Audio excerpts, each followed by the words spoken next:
আচ্ছা বলো তো সকালে কি বলতে হয়? Good morning. Good morning. আর দুপুরে কি বলতে হয়? Good afternoon. আর বিকালে কি বলতে হয়? Good evening. আর রাত্রে কি বলতে হয়? Good night. বাহ, ভালো বলেছো তো। চাঁদ উঠেছে, ফুল ফুটেছে, কদম তোলা কে নাচছে, ঘোড়া নাচছে, সোনা। ঠিক আছে, কালকের এই পড়াটা পড়ে আসবে। আই বৃষ্টি ঝেপে ধান দেবো মেপে, যা বৃষ্টি ধরে যা লেবুর পাতার গরম চা। ঠিক আছে, এটা পড়ে আসবে। যাও। এটা কি?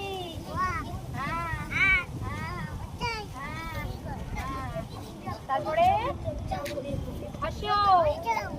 দীর্ঘ, এখানে হাত দাও। দীর্ঘ। তুমি বলো, তোমার পড়া কি হয়েছে? ক্রমশ বড় হলো, ক্রমশ বড় হলো। ক্রমশ বড় হলো। প্রথম থেকে এই পর্যন্ত পড়ে আসবে।